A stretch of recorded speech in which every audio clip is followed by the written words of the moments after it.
I want to do the Tim Pool video of them tackling me and talking about it. But before we get to that, yeah, we're going to do Mike. We're going to talk about how the State Department has decided that today, the State Department has decided that, and this might come as a surprise to absolutely nobody in this community at the very least, okay, that turns out, you know, things are not going to get better. And it turns out that the Democratic Party's own internal assessment is that Israel was not actually violating humanitarian rights, you know? Turns out that was going on. Turns out Israel wasn't actually violating human rights, you know? Shocking. But before we get to that, let's do Trump's cabinet picks. One in by Washington one. For the incoming Trump administration, President-elect Trump has made a flurry of additional picks for top jobs, including Secretary of State and National Security Advisor. Some names you know, some names are new additions. Weijia Zhang joins us now from West Palm Beach, Florida, with more on all of it. Weijia, good morning. Good morning to you, Tony. Good morning to everybody. National Security Advisor. Some names you know, some names are new additions. Weijia Zhang joins us now from West Palm Beach, Florida, with more on all of it. Weijia, good morning. Good morning to you, Tony. Good morning to everybody. President-elect Trump is prioritizing key administration roles that really reflect his top campaign promises, securing the border and boosting the economy with energy independence. And all of the appointees have at least one thing in common: fierce loyalty to Trump. Just 1 week after his resounding victory, President-elect Donald Trump is filling out his top posts. This is a nice crowd. Yes, they love you. South Dakota Governor Kristi Noem is Trump's pick to become Homeland Security Secretary. Once considered a vice presidential contender, Noem faced controversy over accounts in her memoir, but remained a strong Trump ally on the campaign trail. Those criminals, murderers that are threatening safety in our communities, they're going to be the first ones on the list to go. Trump is also expected to name Florida Senator Marco Rubio as his choice for Secretary of State. We want an America that dreams big again, and for that, we need to elect Donald Trump. That's the stake in this election. It's a long way from their rivalry for the Republican nomination in 2016. Little Marco Rubio, he's a total disaster. Rubio isn't the only member of Congress who could join the new Trump administration. I have never in my lifetime seen the world falling apart like it is under Joe Biden. Florida Congressman Michael Waltz is Trump's choice for National Security Advisor. I fully believe in his America First agenda. Waltz, Law that Trump's numbing any number of Jewish conservatives who'd be equally qualified for the Israel ambassador job. I'm sure all the people like Greg Gutfeld who concerned trolled about Harris not picking Shapiro over anti-Semitism would be very upset about this. No, but that's also partially because Israel is not going to be upset about this. So, of course, that's not, if Israel is not upset about this choice, then that's going to read as not anti-Semitic, right? That's the main point here, because Mike Huckabee is perhaps the absolute worst person for this position because he is a absolute psychopath, okay? In general, but certainly an absolute psychopath when it comes to Israel. He is one of the loudest voices that I have been chirping about endlessly in terms of conservative Christian far-right ultra-Zionism, okay? In the United States of America, are there Jewish Zionists? Of course, okay? You got, Miriam Adelson, for example, or Sheldon Adelson. And they are massive donors to the Republican Party, okay? And then there are liberal Zionists who are also Jewish, like Haim Saban, who are massive donors to the Democratic Party. But they all pale in comparison. Sheldon's dead, exactly. But Miriam is carrying the torch. But they all pale in comparison to the rabid nature of an evangelical Protestant Christian who is an ultra-Zionist. Because their goals are not specifically tied to Jewish people or a false understanding that like Jews will only be safe in Israel, yada, yada, yada. Their goals are insane. Their goals are immaterial. They are cultists with an understanding, with a theological understanding that like the apocalypse must happen. And the only way to do that is if Israel maintains that land that is exclusively comprised of Jews, okay? it is the most insane. Like, you can't reason with a person like that. You know what I mean? I mean, you might not be able to reason with an ultra-Zionist Jewish person either, but at the end of the day, it comes from a different kind of social conditioning. And worst of all, and I've said this many, many times over, there are a more ultra-Zionist, white nationalist Christians in the evangelical base in the United States of America that have this theological understanding, this theological justification, demanding that the rapture occurs in raw numbers, then there are Jews, Zionist and anti-Zionist alike. Okay? There are almost 10x the number of rabid evangelical Christians who believe in the apocalyptic reasons for why Israel must exist as a Jewish nation state than there are Jews across the board. You feel me? You smell me? You understand? And it's so funny because people just like completely forget that for one reason or another. I think on the liberal Democratic Party side, they conveniently ignore that because they want to run a defensive position for Israel by maintaining the position that like Israel is they do the pro-Israel anti-Semitism, the woke dual loyalty narratives, okay? Where they'll be like, no, you don't understand, like all Jews are Zionists and it's anti-Semitic if you criticize Israel, right? But that is a major reason for why there's so much motion on this, okay? The decorated Green Beret veteran talked to CBS News about how he views U.S. priorities less than 1 week ago. Let's end this war in Ukraine. Let's pivot to deal with China. Let's secure our border. Let's rebuild our military. Stephen Miller will play a big role. Yeah, anybody that says the West Bank is called Judea and Samaria is like an insta red flag. When Bill Clinton did it, it was unacceptable. And when Mike Huckabee does it, you're like, uh-oh. Two. America is for Americans and Americans only. As Trump's pick for Deputy Chief of Staff for Policy, Miller helped mastermind the so-called Muslim ban and the zero-tolerance policy that separated families at the border during the first Trump presidency. Trump has also announced Lee Zeldin as head of the Environmental Protection Agency. The former New York congressman has been criticized by environmental groups for his voting record, and Zeldin has already promised to roll back Biden regulations. Through the EPA, we have the ability to pursue energy dominance, to be able to make the United States the artificial intelligence capital of the world.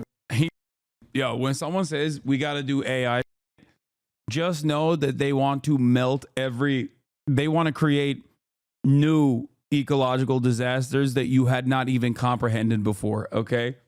Every time you see one of those ugly ass AI art, all that AI art that you see that's ugly as, they're basically boiling the coral reefs to be able to get that, okay? Oof. Yeah. Yes, we started a new denaturalization project under Trump in 2025, expected to be turbocharged. Justice Department establishes an office to denaturalize immigrants. That's what Stephen Miller said in 2023. Oh, do you think the heavy use of AI over the last few years had a hand in the hurricane season insanity? I mean, certainly. Yeah, even oil companies are saying Trump is too extreme on climate change. This happened literally under the Trump administration as well. Oil giant ExxonMobil opposed President-elect Donald Trump's plans to pull out of the Paris Climate Agreement, a company spokesperson told to a CNN statement. A second U.S. exit from the Paris Climate Agreement will have profound implications for the United States' efforts to reduce its own emissions and for international efforts to combat climate change, an ExxonMobil spokesperson told in a statement. We advocate for policy that accounts for security, affordability, reliability, and environmental stewardship, not drastic changes that could hinder the progress being made today. I mean, it's performative for the most part. They much prefer the Joe Biden method, which was, aesthetically do the right things while still, increasing our over-reliance on fossil fuels. And, it's great. Good stuff. Great stuff overall. Wonderful. To bring back American jobs to the auto industry and so much more. Trump is heading to the White House tomorrow to meet with President Biden. It is a post-election tradition that did not happen back in 2020 because Trump did not invite Biden over when their roles were reversed. Tony? We should thank you very much. Washington correspondent Major Garrett. Major, good morning to you. These picks matter because of the ideas people will bring to the White House, also because they're going to be overseeing huge budgets of American taxpayer dollars. But the order of these announcements tell us something, too, about Donald Trump. What does it say to you? 2 words, speed and sequence. Things are moving very rapidly. I would expect more announcements today, possibly Treasury Secretary, possibly Energy Secretary.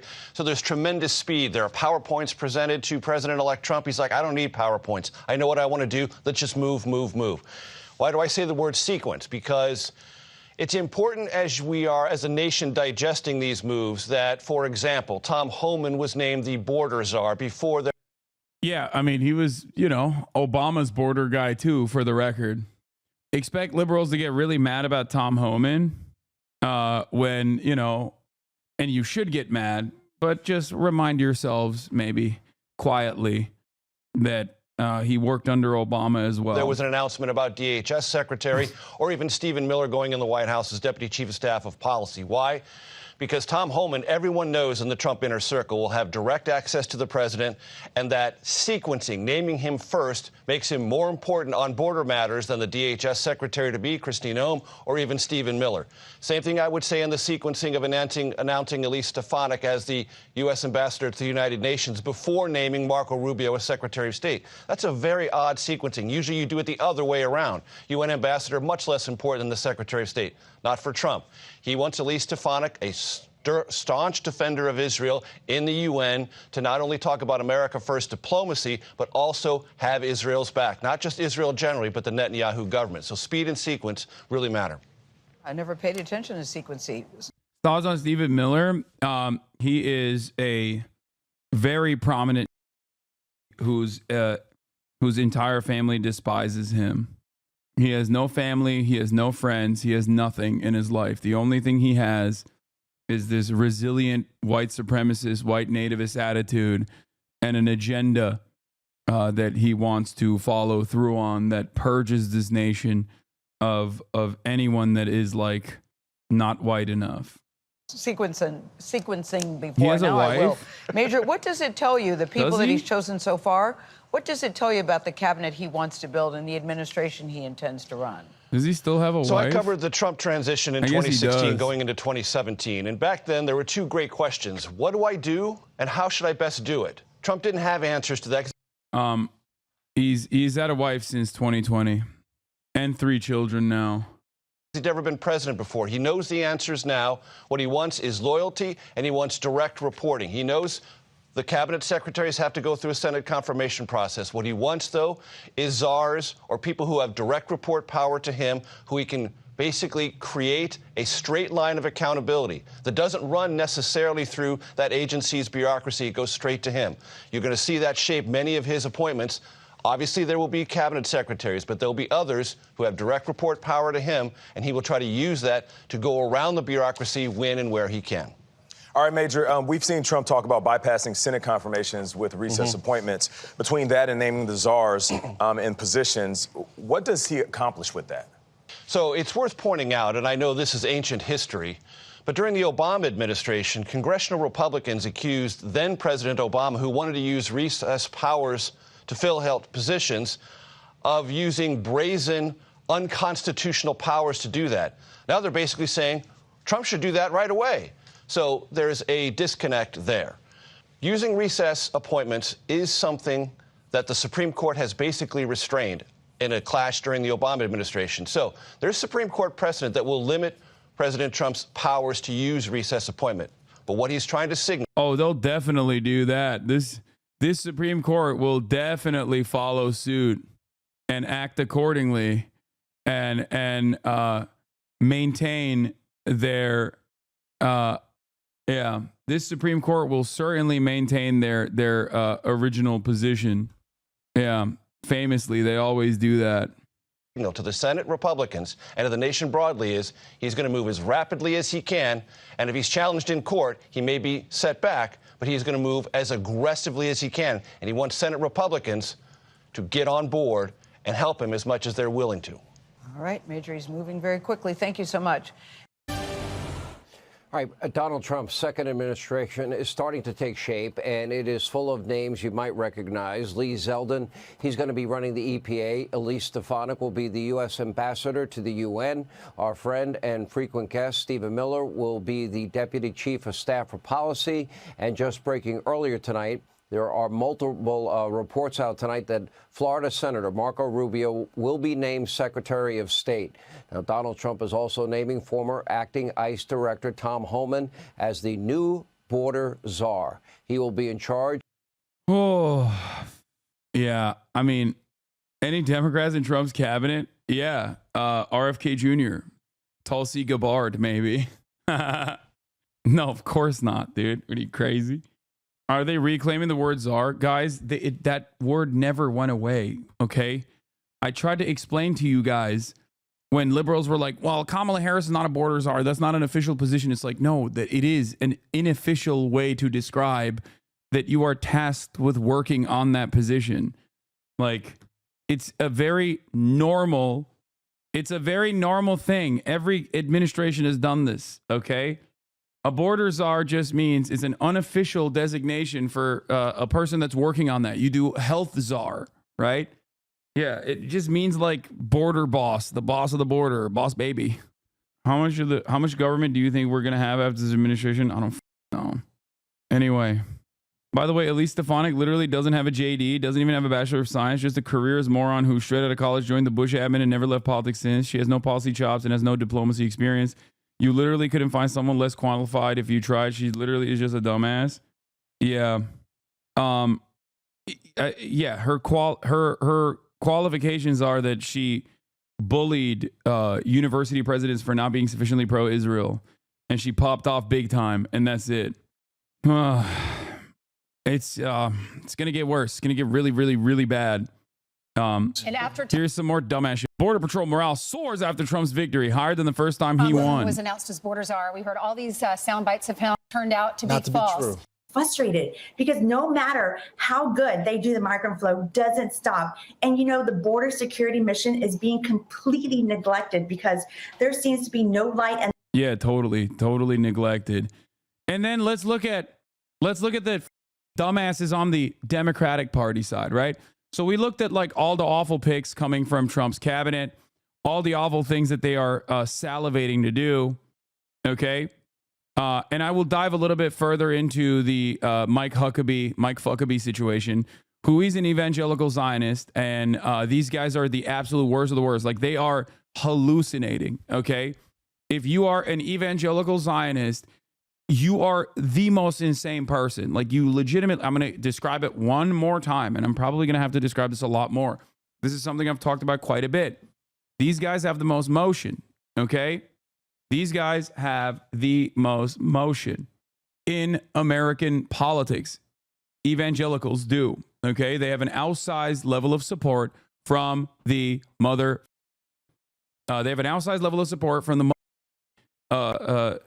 Republican Party. They always feed that base. Okay, it always feeds that. They always feed that base. Their belief is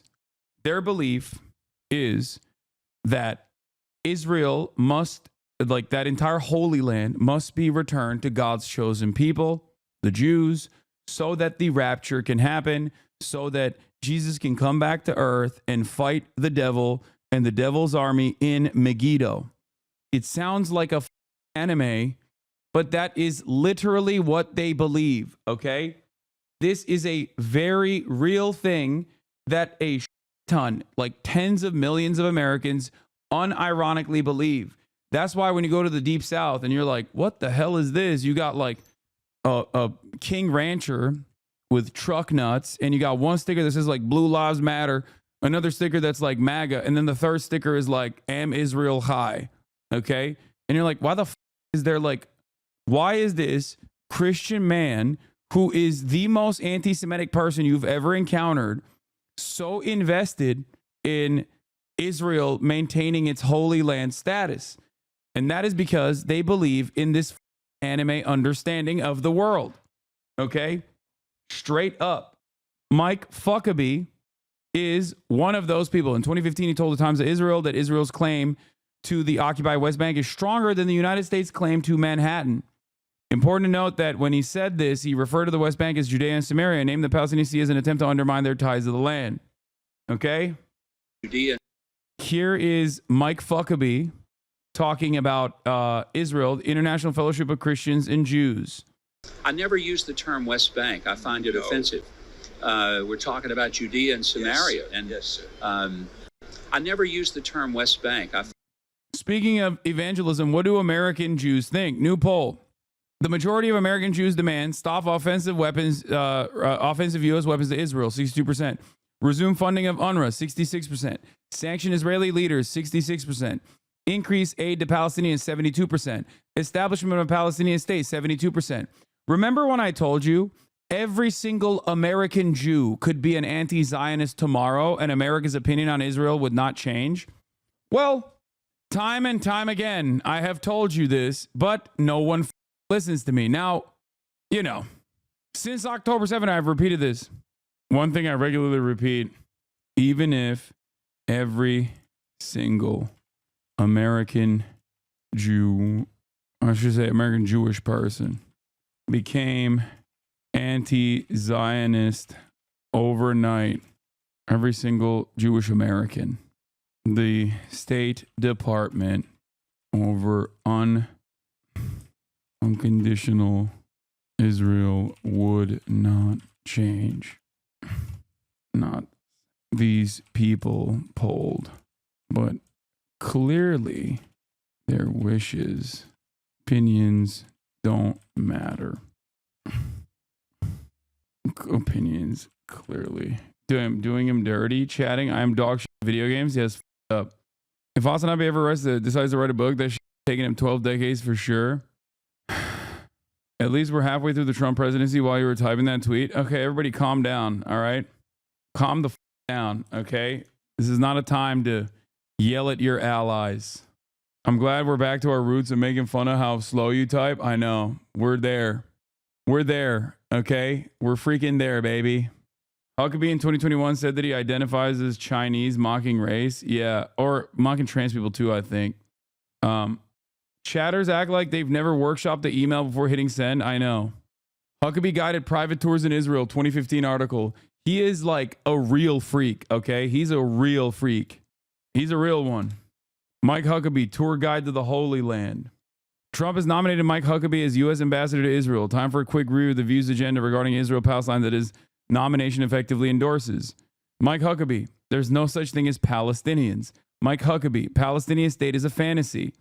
Mike Huckabee, U.S. should fund building in Judea, Samaria. Former Arkansas Governor Mike Huckabee says Washington stop funding Gaza, divert funds to Jewish communities. Mike Huckabee considers buying a home in Judea and Samaria. Mike Huckabee declares West Bank to be a part of Israel during settlement visit.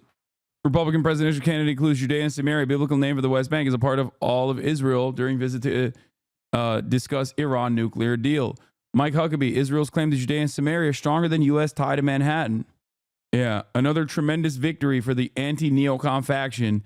Time for regime change in Iran, he says. We should empower Iran's democratic opposition to topple the regime. Yeah, what happened to the Trump will end the wars people? I told y'all. Okay? I told y'all he wasn't going to do that. Even the people who were like worried about, where the war efforts will go for Ukraine. I told you, like, this is not about Donald Trump. These are not decisions that come from Donald Trump. Okay? That's it. America is uniparty when it comes to its foreign policy. One party pushes the needle further, the other party caves and capitulates and consolidates support, making that the American foreign policy. Okay? Yeah, we're going to do Colin Allred's ass campaign in a second. Various updates from Washington Post.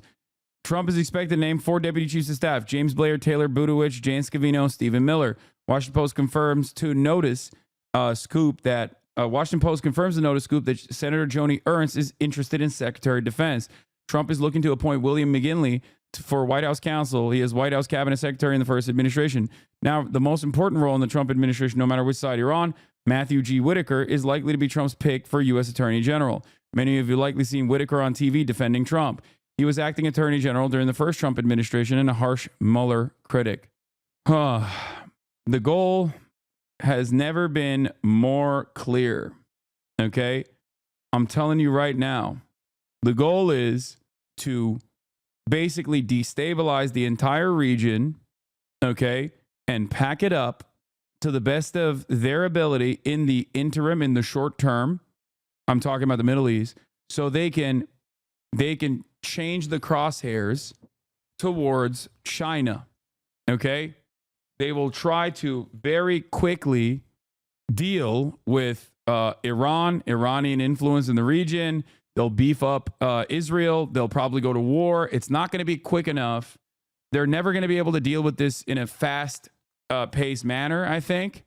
But the ultimate goal in the upcoming decade is to basically re-envision the Middle East to suit their desires, to control it completely, and then turn around and set the crosshairs against China. Now, Iran is not like Iraq or Afghanistan.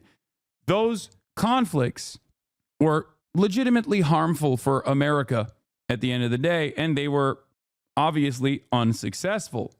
We shall see what happens. But I think that their goal is to basically give Israel as much land as possible and as much control over the region as possible, and then turn around and move towards China. Okay? The Arab Americans who backed Donald Trump in Dearborn, Michigan sent him his letter today, but addressed the White House, urging him to fulfill his promises to the community and work on an immediate ceasefire in Gaza and Lebanon.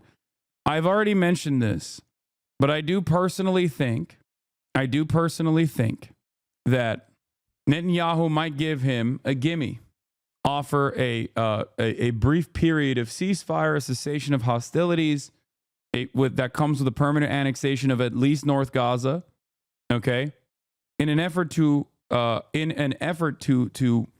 have a quiet period where they get to beef up their military as fast as possible, lick their wounds, and go back for a permanent annexation of the West Bank. It's bleak, it's terrifying. I don't even know if Israel has the capability of pulling off something like this. I don't even know if America has the capability of pulling off something like this alongside Israel. And I certainly don't know how the United States of America is going to respond and how hard they're going to go for Israel. Okay? We shall see. But Hamas wouldn't agree to that, right? I mean, for their goals at this point is to have any kind of ceasefire whatsoever. They've been demanding a ceasefire from the jump. Whether they agree to it or not, I think doesn't change that dynamic. Israel could stop the halt. Israel could cease fire right now. Okay? Israel could cease its hostilities tomorrow, yesterday. It's entirely up to them to stop the pain. We ain't doing shit, dog. Oh, yeah. Meanwhile, this is the current state of affairs in our current State Department. Just so you understand, this is the Democratic leadership. Remember Biden's red line? That's supposed to materialize in the next 3 days. So when asked the question, a direct question, the State Department says it doesn't know how many trucks have entered Gaza in the past 30 days, despite demanding that Israel allow 350 trucks a day or face policy consequences. And in a notable shift, the spokesman characterized the demands in the letter as simply suggestions for Israel to take. BBC's Tom Bateman pressed further, reporting that the UN says only 37 trucks have entered each day, about 1/10 of what was requested. Have the Israelis ended the isolation in the north? Here's Patel's answer. November 1st through November 9th. I don't have updated metric beyond that. I don't care about watching Piers Morgan versus Dan Bilzerian. Yes, I know Dan Bilzerian is anti-Semitic. Okay? If you think that this is news to me, you are delusional. If you think that while I'm doing real news coverage, you want me to watch some drama where I don't like either of the parties involved, you're out of your goddamn mind. Be serious for a moment. We're literally covering State Department briefings right now. But at least from November 1st to November 9th, we have seen 404 trucks cross into Gaza. Again, Tom, the point is not that this number is satisfactory. We certainly don't feel it is. But the point here is that some of the steps that we've seen taken, it is our hope that those steps have created the operational conditions to allow for an additional influx of trucks, to allow for an additional influx of aid. It's not what the letter said. The letter says enable a minimum of 350 trucks per day to enter Gaza. And this is in the context of a letter that says you've got 30 days to do it. And failure to demonstrate a commitment to this may have implications under US law. The United Nations says an average of 37 trucks a day have entered in the month of October. That's 1/10 of what you've asked for. Certainly, there needs to be more progress when it comes to the metrics for trucks, Tom. But again, the point that I was making, and I'll reiterate it here, is that our hope is that these kinds of changes have allowed for the operational adjustments to see an additional influx of trucks and to see if that metric can be met or not. And if it is not, of course, we're going to press and continue to raise this with our partners in Israel. And ultimately, as you heard me say, the government of Israel and the United Nations have a responsibility to do everything they can to make sure that that number. I like how nobody took this 30-day deadline serious. Everyone knew they were. Yeah, I mean, I said it back then. It's not real. Not only is it not real, but it's also like a you to the current order of business. Like it's a you to Kamala Harris too. Yeah, we'll do a red line that we won't enforce after the election. Is met. As you just heard me say at the top of this, we have seen, this reopening of Erez, this new crossing at Kisufim. We've seen some additional routes open up within Gaza. These things we think will help, hopefully help create the space to allow that to happen. Yeah, I mean, I've heard that about the measures, but I'm just asking about what you demanded in the letter. So then we had end the isolation of the north. That was a specific demand in the letter. Have the Israelis ended the isolation of the north? We have seen some restoration of deliveries to the north that had been closed for a few weeks. First, as you heard me say, to Gaza City, as well as this week into some areas surrounding Jabalia as well. Well, you said around Jabalia. You didn't say in Jabalia. Areas around Jabalia and then first to Gaza City. So that's not inside Jabalia, which presumably remains under siege. Tom, I'm not going to get into a specific tit for tat on every item in the letter. The letter was a suggestion of steps that we think that they should take. I mean, they're just, it's so cowardly. It's so. Meanwhile, watch Biden to Herzog. He had a conversation with Israeli President Herzog, who was anti-miscegenation, by the way. Real progressive voice out here. Mr. Anti-miscegenation himself. You might remember him from putting up like copies of Mein Kampf to be like, this is what the Palestinian children are reading in Gaza. Here's what Biden had a conversation with Herzog over. What the why is this so quiet? Okay, I'm just going to read it. Biden to Herzog says, I remember how I got in trouble back then when I said years ago as a senator, you don't have to be a Jew to be a Zionist, and I am a Zionist. Herzog, I know you are. Clearly a Zionist. Well, God love you. Israel President Herzog to Biden. I'm here on behalf of the people of Israel, the nation state of Israel, and the state of Israel to say thank you, Mr. President. Thank you very much. As we say in Hebrew, Toda Rabbah, we will never forget how you stood up with us in our darkest hour. This happened at the meeting too. Biden, do you think that you can get a hostage deal by the end of your term? I think you can get hit in the head by a camera behind you. If he thinks they can get a hostage deal done by the end of his term, he answered, commenting on the number of cameramen in the room. Do you think you can get hit in the head by the cameraman behind you? All right. Thank you all.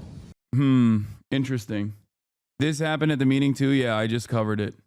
They don't even care anymore? Yeah. First of all, it's not because of his senility, okay? He's not senile when he says that. He's coherent when he says that.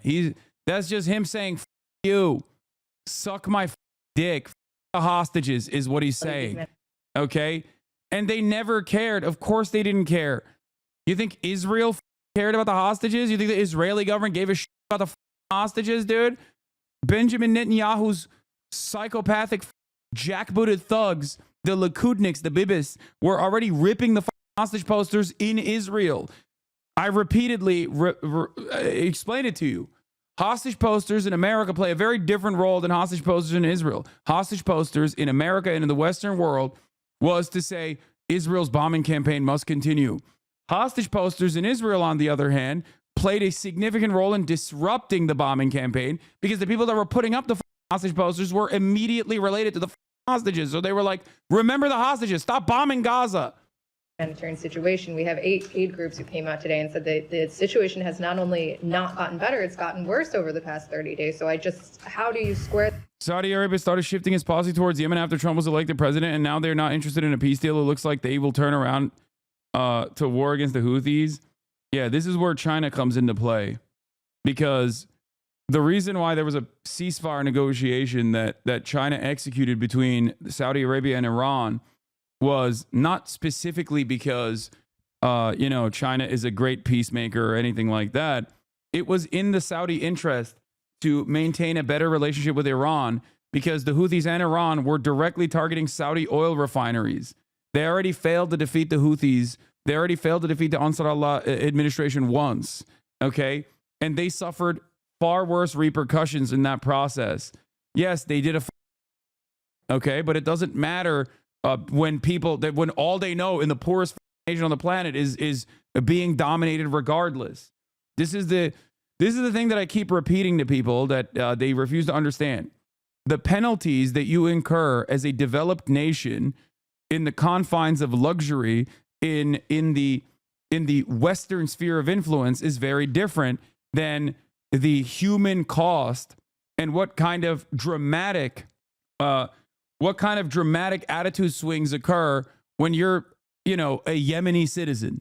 Okay.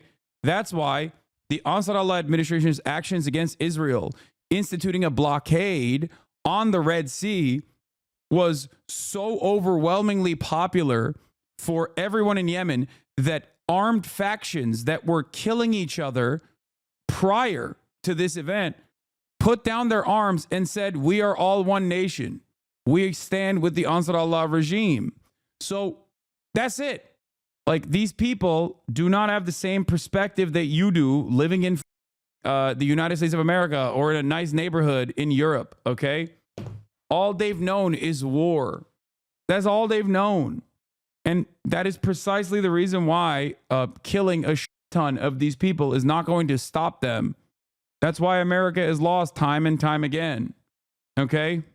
Barack Ravid says, I don't want to depress you, but because of the Israeli government, we are much closer to Israeli settlements being built in Gaza.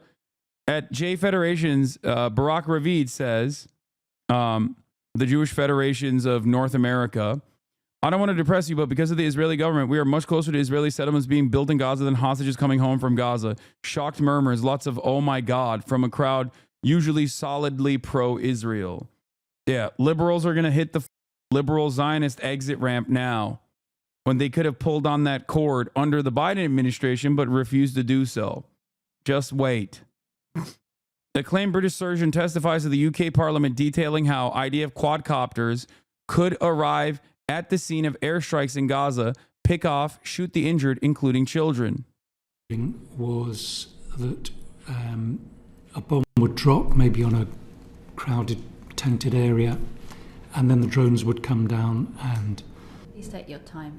We're incredibly grateful that you're making the time to be here today, and I can only imagine just how it has impacted you and will continue to impact you. And I feel, because you can't unsee what you've seen, but being able to share that with us really helps us hold. And before liberals turn around and say, what did you expect? These people voted for Trump, they deserve it. You're a piece of shit. Okay, because what they're talking about, the gruesome details that this doctor is talking about, happened under the watchful eye of the liberal international rule-based order. And that's why I showed you Biden's reaction and Biden's conversation with Isaac Herzog. That's why I showed you that the current State Department, under Democratic leadership, has overseen this and has defended it tooth and nail every step of the way. Okay? Continue to pay close attention. But it's important, isn't it? Because what happened to that red line that they were supposed to enforce? Nothing. Everybody knew it wasn't going to be enforced. That with this assessment that you have, or non-assessment that they are in violation. Jenny, I can't speak to the kinds of assessment that these groups made. Certainly have seen that reporting. But to Matt, I just laid out some of the metrics that we saw. We saw the reopening of Erez. We saw a new crossing opening. Measure. You're saying, okay, they did this, but we were told, you guys said it would be based on the results on the ground that have not borne out here. So can you talk us through the deliberation here? I'm not going to get into the deliberative process, Jenny, but specifically when we're talking about specific metrics or specific actions or things on the ground, the hope is that the operational changes that have been made through some of these things, for example, just the waiving of the customs requirement in the Jordanian corridor or the reopening of certain crossings, the additional internal routes that we've seen open up. How is there any way to be remotely optimistic about this? Seems like nothing is ever going to improve. No, it's not. It's going to get worse. That's it. And not only is it going to get worse, at the domestic level, you are going to see a lot more right-wing commentary everywhere. It's already everywhere, but it's going to even grow. I'm just letting you know ahead of time. And then in that process, I think there will be left-wing mobilization as well, but that's neither here nor there. I don't know. I don't know how we get out of this situation. The hope and the desire is that things like that will make it possible for an additional increase in humanitarian aid and trucks to get to the places where it needs to go. And of course, if that doesn't end up being the case, this is something that we are constantly evaluating and constantly assessing. And if that... Please, can you offer anything besides guess you better die to chatters, me freaking out? The f do you mean, man? What are you saying? What do you want me to say? You want me to lie to you? Like, no. The only thing you can look forward to in the upcoming 4 years is protecting yourself and protecting your communities and protecting the people around you. Okay? Organize. That's it. I can't lie to you and be like, no, it's going to be great. It's not. Okay? It's just not going to be great at all. And as I said, I will keep trying. I will keep working. And I urge you to do the same thing. And in times of, in moments of weakness, okay, in moments of insecurity and vulnerability, remember that the only thing you can change is the only thing you have control over is your own body, is your own life, okay? So improve your immediate circumstances to the best of your ability so you can be better at organizing for others, okay? That's it. That doesn't be the case, we of course are going to make sure that how they are conducting themselves is in compliance with U.S. law. There is no doubt about that. But we also have seen some steps taken that we think will address things like throughput, that will address things like capacity, that will join an organization, talk to your neighbors, okay? Join a intramural league, talk to normal human beings. Get the off the internet if you have to. That's it. The only thing you can rely on is other like-minded individuals, okay? Yeah, join the DSA, join PSL, join local organizations that are issue specific, okay? Join non-political organizations as well. The only thing you can rely on is your community in times like this, okay? And never stop the pressure, because the one thing that you always have to remember is that, at least in all of my years of advocating for Palestinian emancipation, the one thing that I've always seen is that these guys who have only known death and destruction their whole lives since birth, okay? Palestinians living in Gaza, Palestinians living in the West Bank, the only thing they've ever known is Israeli domination, the apartheid regime. And its most violent and its most humiliating, ritualistic humiliation that they subject the Palestinians to. And in spite of all, they have existed and continue to exist and continue to resist it. Okay? So if they can do it, you can do it too. All right? That's it. You can't let people, you can't let systems destroy your life. Even when they're actively working to erase you, you have to still put your best foot forward. You have to still organize. You have to still advocate for others. And instead of sitting around online and crying about it, you have to keep enjoying yourself as well, no matter what happens. That's it. At moments like this, it's very easy to find yourselves in the throes of nihilism. to be like, nothing is going to change, so why should I care? Nothing is going to change, so why should I do anything about it? This shit sucks. Okay? And the reality of the matter is, you got to do it for other people, and you got to make sure that you are standing on firm ground. Okay? Yeah. This was a funny thing that I saw. Remember when Post Left Watch posted this Will Menaker tweet, or this Will Menaker moment from Chapo Trap House? Felix, I think another thing at work here is like the fact that like every evil thing, like for instance, like if you're a liberal Zionist, you have to be against the West Bank settlements. And then like as long as Netanyahu's in charge, those are never going to stop. And in fact, they're going to intensify. I think you see a similar dynamic here in Democrats when they're confronted with the fact that Arab Americans or Muslim Americans are maybe withholding their vote from Joe Biden. And you see how immediately the Seldowitz jumps out of them. Yeah, they're like, enjoy being in a camp. And I think for the liberals, they need to have a bad right-wing guy carrying this out so they can displace onto that figure the evil things that they secretly want to take place. Absolutely. You know, like threatening, like for Democrats to be threatening Muslim Americans with deportation under Trump, wink, wink, is just like they just want Trump to do that for them so they can say, oh, we didn't actually do that. We support Muslims. Absolutely. But as soon as they become inconvenient. Yeah, Stuart Seldowitz is who he's referencing, the famous racist Obama administration guy who did a hate crime and was like doing daily harassment to this Egyptian food cart guy in New York. Like, for instance, like whether they are voicing a political opinion in America as citizens of this country, or inconvenient in terms of like they live in a part of the world that Israel thinks is theirs, that their lives are forfeit. And they don't want to hear anything about it. Arabs and Muslims, like more generally, have their use as long as they're firmly within the Democratic camp. And then once if they make any attempt to stray from that, or like or any advocacy for anything but like we need like an ethno-nationalist threatening to like ethnically cleanse the country to keep everyone in line. Yeah, and to keep the good, to keep the liberal side, to keep our good minorities in the tent pitching for us. Will is describing why liberals will always hate us more than they hate the hogs. The hogs give them what they desire most, which is moral superiority. We treat them like they treat the hogs. They'll always fight us harder. Exactly. That's why there was so much resistance to Bernie Sanders internally in the Democratic Party. Obviously, the material reasons was Bernie Sanders was showcasing a method that was ultimately disruptive for the corporate donors within the party, and they care about that a lot more. But also on the messaging front, Bernie Sanders showcasing that like there is a different, very populist message that you could push for, that you could put forward, was the scariest prospect for the Democrats.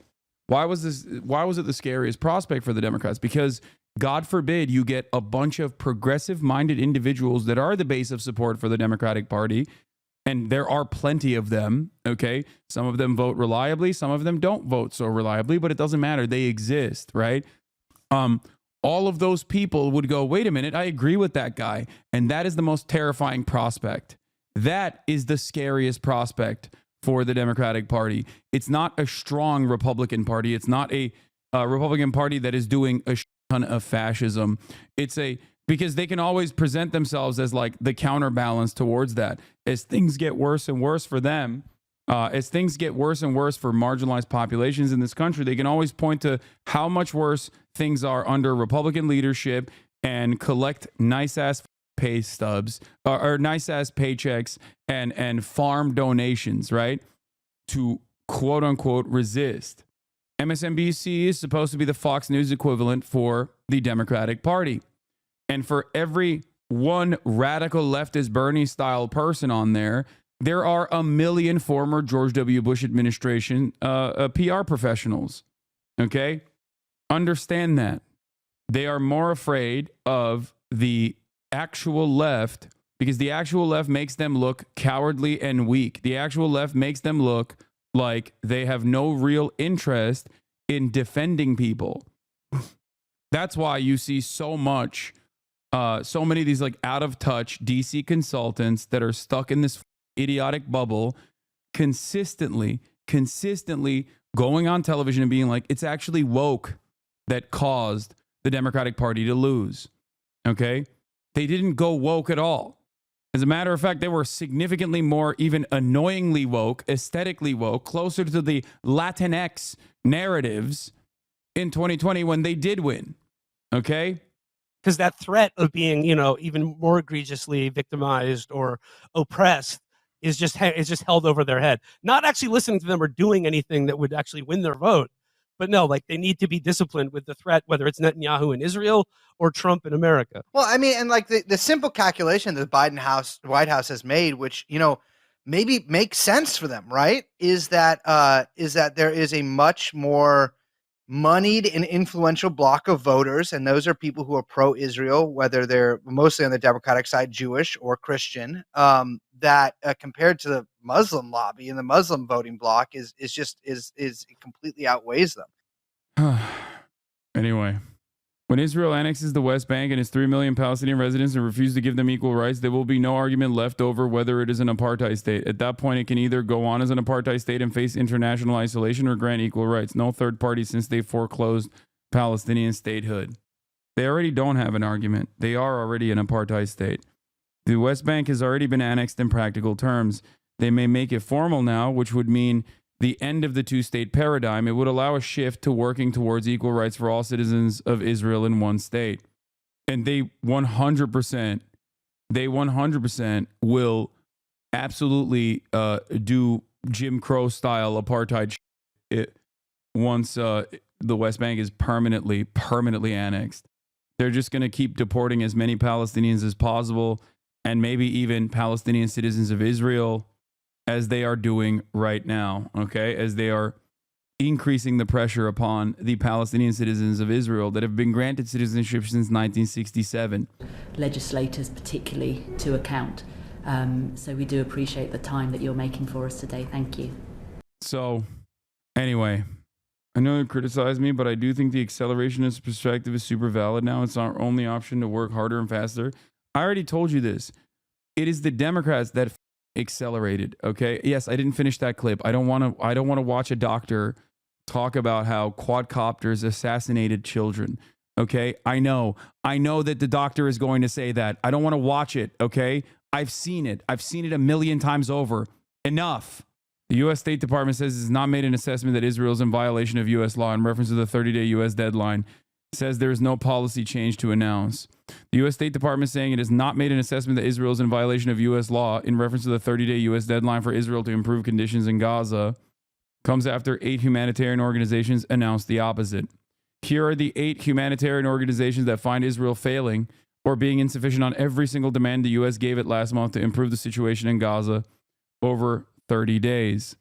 Enabling a minimum of 350 trucks per day to enter Gaza. They didn't do that. Instituting adequate humanitarian pauses across Gaza as necessary to enable humanitarian activities, including vaccinations, deliveries, and distribution, at least for the next 4 months. They didn't do that. U.S. won't suspend military aid to Israel as Gaza deadline expires. My story on Axios. In a surprise to absolutely no one, there is no change, and Biden's red line was nothing. Who could have thought? Who could have foreseen this? Who could have seen this happen? Israel's liberal opposition? Okay. Pay attention to where the U.S.-Israel policy may be heading. Former Arkansas Governor Mike Huckabee, who President-elect Donald Trump nominated Tuesday to be the U.S. ambassador to Israel, previously argued that there was no such thing as a Palestinian. Huckabee, who has been a strong defender of Israel throughout his career, made the statement in his 2008 presidential campaign asserting that Palestinian identity was a political tool to try and force land away from Israel. In a CNN video obtained by Andrew Kaczynski during Huckabee's 2015 run for president, Huckabee suggested that if a Palestinian state were to be created, it should be in neighboring countries like Egypt, Syria, or Jordan, rather than within Israel's borders, which he includes Judea and Samaria in it, which is the West Bank, occupied Palestinian territory of the West Bank, which Mike Huckabee refers to as Judea and Samaria.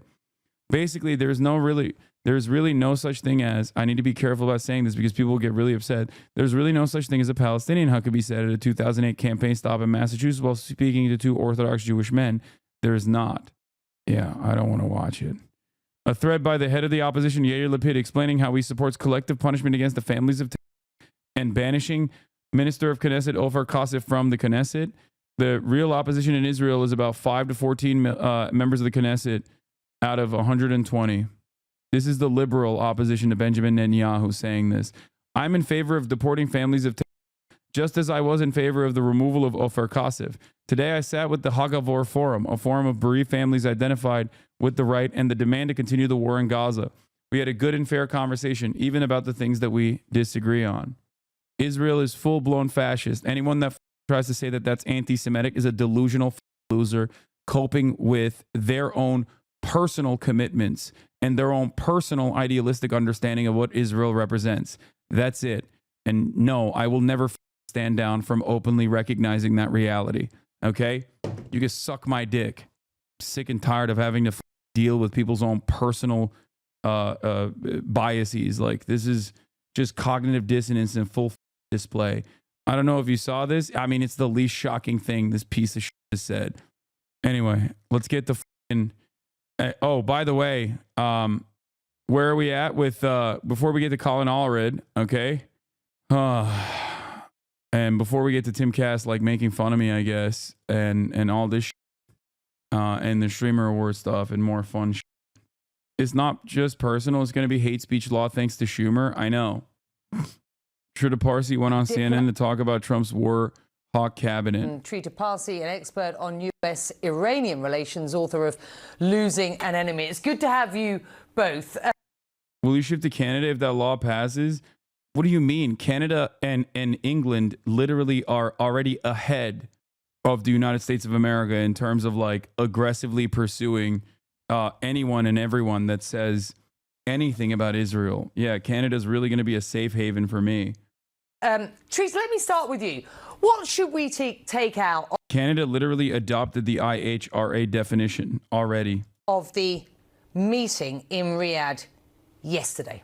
I think it's a very strong indication of where some of the Arab states in the Persian Gulf are leaning towards. The analysis among some of the hawks in the Trump circle is that they can go back to the situation in 2016 and 2017, where they laid the groundwork for some form of an Arab-Israeli alliance against Iran, which the Arabs at the time were quite in favor of. Things have changed, however. At this point, it's very clear both the Saudis and the Emiratis want to make sure that they absolutely stay out of any war that involves the United States, Israel, and Iran. And part of the reason for this, of course, is the anger amongst their own. This is what I mentioned. Mohammed bin Salman yesterday, despite his own personal disagreements, openly recognized what Israel's doing is okay. Just so you understand. So it's a unique predicament, and I think Americans are operating on the OG, like on the old school assessment of the situation. And yes, Mohammed bin Salman, the Crown Prince of Saudi Arabia, Mohammed bin Salman Al Saud, would be very knowledgeable on, Anyway, so yeah, here it is at the Arab Summit. The kingdom reiterates its categorical rejection of the committed by Israel against the brotherly Palestinian people, which has left more than 150,000 martyrs and injured, most of whom are women and children. Now, the other side of the story, regardless of Mohammed bin Salman's own personal convictions that it would be so much better if all Palestinians ceased to exist, which he has openly recognized time and time again, because he just wants Neom. He just wants like Saudi to be in the sphere of influence of the Western world. He wants tourism. He wants to diversify the Saudi portfolio. These are things that he is trying to do. For him, it's like, yeah, the Palestinians present an issue because his own people, understandably, have a very different mindset on the emancipatory struggle of the Palestinians. Now, having said that, he still has to obviously optically be against Israel, regardless of what his own personal ambitions or his own personal convictions might look like. Now, having said that, okay, The other side of the story is not just about Saudi Arabia. It's not what MBS is saying, Mohammed bin Salman is saying. The other side is China. China does not want instability. China does not want Iran and Saudi to be at each other's throats. So for China, he wants energy to keep flowing. And for that reason, because they need oil for their projects and their developmentary projects, okay? China has already instituted a peace negotiation between Saudi Arabia and Iran. This happened before October 7. China brokered a ceasefire between Saudi Arabia, Yemen, and Biden was the one opposing it and wanting to continue the blockade of Yemen. Having said that, okay, the major pressure point for Saudi Arabia in coming to the table for this wasn't just because China wanted it. It was because Saudi Arabia does not want their oil refineries to be lit on fire. That's it. Okay? That's it. They saw during the Formula One thing in their, sports washing initiatives, they saw in the backdrop their oil refineries on fire. That is never going to be good. That's not a good look. That doesn't say this is a safe country that you can come to, white tourists. And that certainly is not good for their economic interests, regardless. That picture is the real reason why they came to the table. That picture is the real reason why they haven't been so over the top with their support of Israel's defense, even though they have supported Israel's defense, specifically over the Red Sea. Populations with what Israel has been doing in Gaza and the West Bank and increasingly in Lebanon, but also because of realization that Iran's ballistic missiles are so effective that they penetrated Israel's many layers of air defenses, and as a result will also be able to penetrate whatever the United States has provided these countries. So they're much more vulnerable vis-a-vis Iran as well than what they thought they were back in 2016. All of this is adding to their desire to stay out of any type of a conflict and help de-escalate the situation. Anyway,